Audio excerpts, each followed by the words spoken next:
is Susan, and welcome to Finke Through Her Eyes. Now, this isn't my first time racing the Finke Desert Race.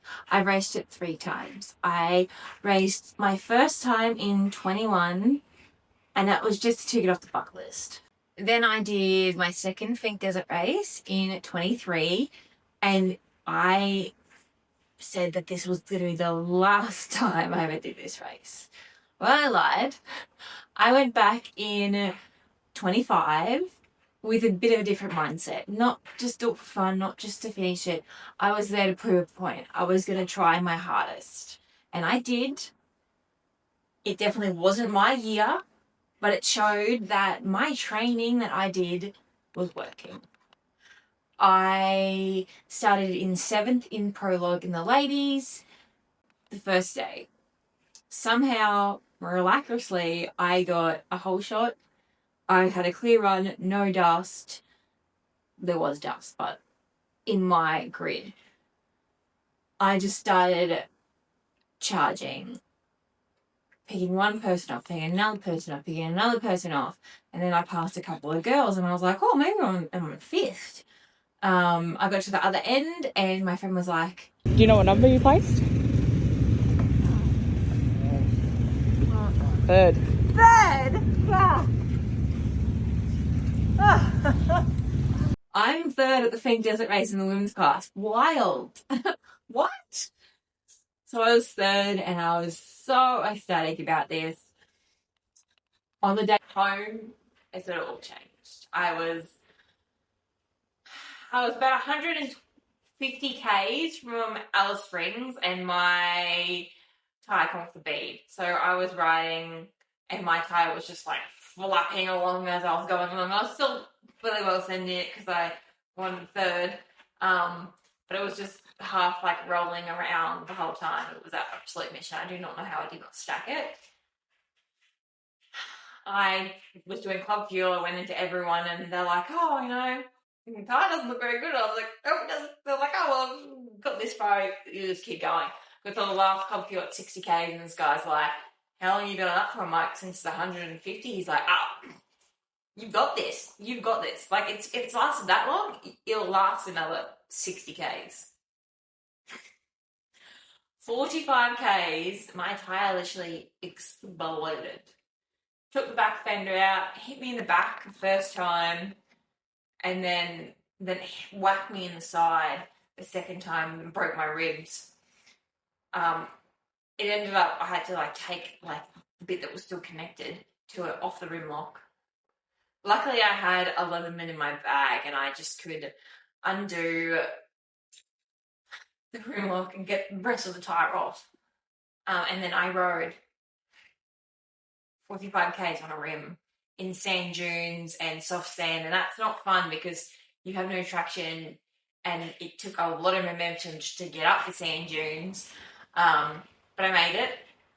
I literally stood up the whole way because if I sat down, it was so much pain as I had broken ribs, and I'm like, oh, this really hurts. I made the finish line. I literally averaged 70 k's an hour with a rim. The bike was pinned. It was the longest 45 k's I've ever rode, that is for sure. I literally cried the whole way, yelled and screamed at myself.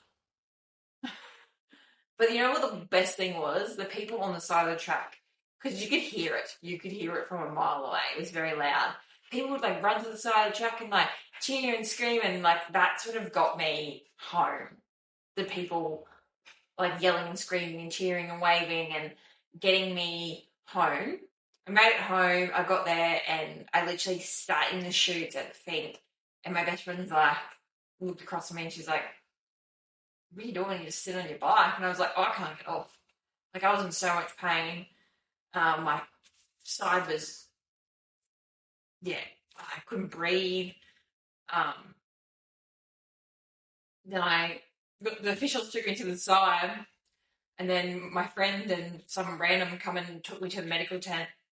And I can still remember being in the medical tent, and there was this guy with a broken finger. And I come in, tears, I've still got my helmet on, still got all my gear on, tears, that 2 people hobbling me in. And I can still remember this guy looking at me and going, don't worry about me. I'll just go to the hospital. She needs more help than me. I can still remember that clear as day. Got seen, had really amazing staff. Got seen, got to the hospital, had all my scans done, broken ribs, really sore. Lucky that was all it was. Still finished. I finished in 8th. But this year we're going back. I know that my training worked. I know that everything worked. So we're just going to up the training, we're going to up the bike. We're going to get more people to help me out. Hopefully we're going to get a bit of a crew. Hopefully, because usually it's just me and my best friend, and that's it. That's all the support I have. She's an absolute legend, and she runs the whole ship.